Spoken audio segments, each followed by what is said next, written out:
was move some of the beds around, cots around and inside and have them stay there.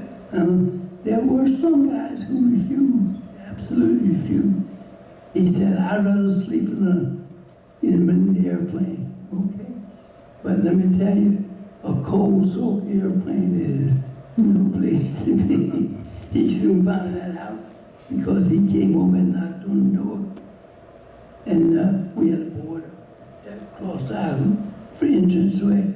He knocked on it, and my roommate answered it. And he said, can I come in? And my roommate said, it ain't that cold yet. But anyway, it was really a very, very, very pleasant experience to know people, and because I always think you can legislate things all you want. It's not going to happen until the people do it. And people have the right thing in their hearts, and you're going to be able to experience the real and true relationships of one another. And believe me, I never found anybody as warm as the people that I found in that group and the others of them as I've been coming to these meetings. I would tell you a few things about the Tuskegee program. Okay, first thing is that when they first started the program, they said that they were going to use Tuskegee, but they had to use Tuskegee under contract. So there were 22 people who had licenses and had some of the experience and so forth.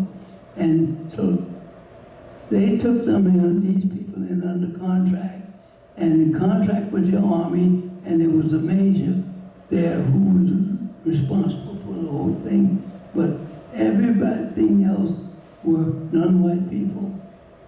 And what they did was to teach us primary. And after primary, when we finished primary, they were just finishing the base. So we moved to the base for the rest of the program, the basic and the advanced and transition. And that was quite an experience, because they used to say, these guys are coming over here just to wash you out. And I said, that's crazy. The man's after a job. He's trying to do something. Now, you know, the old saying that if you lead a horse to water, you can't make it drink. And that's true. But if you lead a herd of horses to the water and none of them drink, you better check water. So that's what I was letting them know. That these guys, they couldn't afford to just keep washing people out just because they thought that was the right thing to do, because they didn't want them in the first place.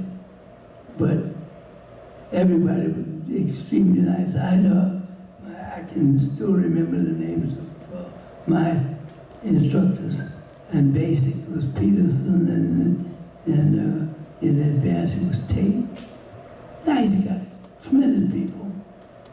But yes, they were very, very, very forward about what things we could and could not do in Alabama. That was, the town was probably the place where you had the greatest number of problems. Tuskegee was not a very big place. It was actually only about a 2-block square. And everything else was set around this square. They had a movie house. They opened it once a week. And they had other things, but it was basically a farm city.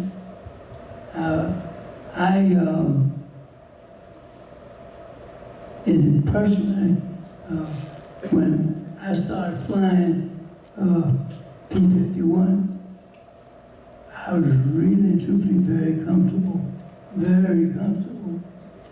I felt safe, and I knew we could do the job that we needed to do. And I know that Davis had a very tough job, much tougher than most people know. But he had no experienced people to call on to put into the key positions. Who's going to be his squadron commanders? Who's going to be his operations officers? All of these people had just graduated just like he had. So he did a tough job, very, very well. And I think, a lot needs to be said about him in that memory. He was fair to the extent that he didn't select missions to fly because he knew it was going to be an easy mission. On a day before, he would say, I'll fly tomorrow. And it didn't matter to him. The missions came to us about 1 o'clock in the morning by teletype. That would be the first inkling to be there. And he was really and truthfully a great man at a great time, and he had a nice problem to solve, which I think he solved very quickly.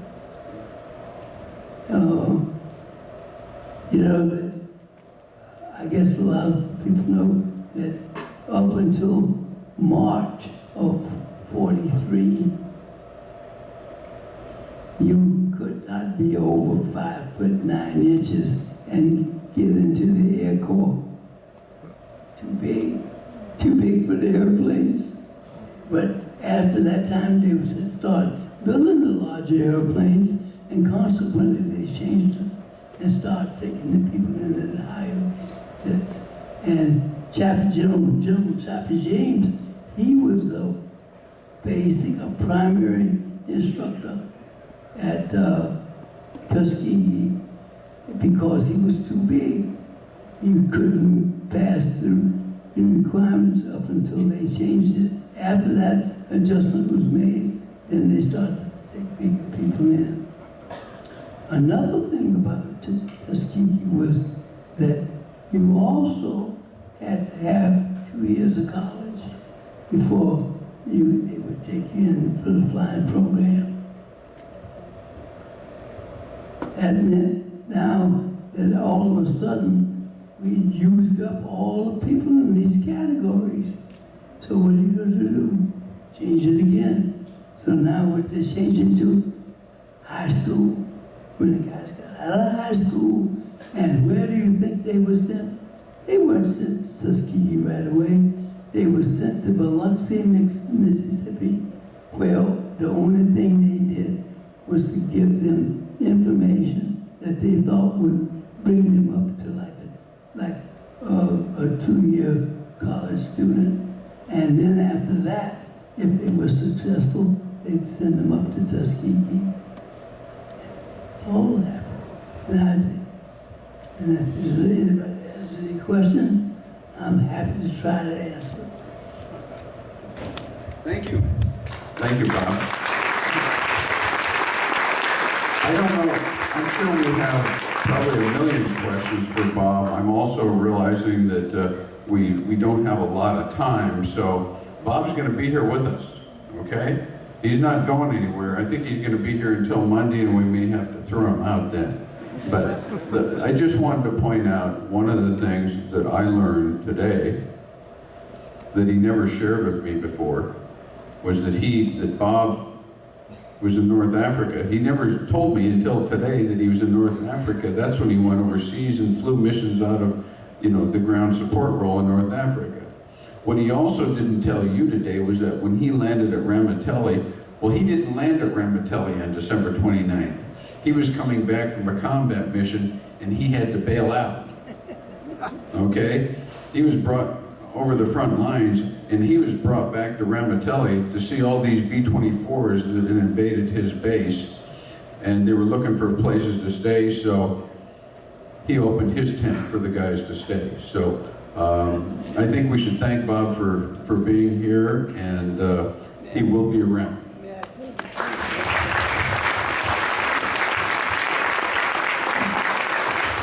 Let me tell you the experience about this bailout. When I bailed out of the airplane, like I said, the weather was terrible on those days. You couldn't see, you could see other airplanes around you, but you couldn't see a horizon, couldn't see up, couldn't see down, didn't know where you were otherwise. So anyway, I bailed out, and I was concerned about whether or not I was going to come down in Asiatic, because not many people lived in the winter time and coming down to Asiatic. We had 12 guys go down, and we only recovered 3. But anyway, so I was ready for that, but then I saw that I was coming on ground, and I thought it was swinging because the ground was sloped, but it wasn't that. It was part of like a little small part of the mountain range. So I hit on the side, and I slid down until I stopped. And I was laying there, and I had been an athlete in school, so you don't move until you're sure that nothing's broken. So I'm taking stock of things, and I see this woman coming with a knife. So I said, oh, you hope I'm saying the right thing. So aspect. She stopped. So I said, well, that part is over with anyway. And then these guys came, and so the first one he spoke good English, but he kept saying, 2 pound, 2 pound. You scared? 2 pound? I said, no. So then he said, you lucky you know Tuskegee. That's German word. Yeah, it's Italian word for German. No, you know Tuskegee. He said, if you're Tuskegee, I said, I'm lucky that you can see I'm not a Tuskegee.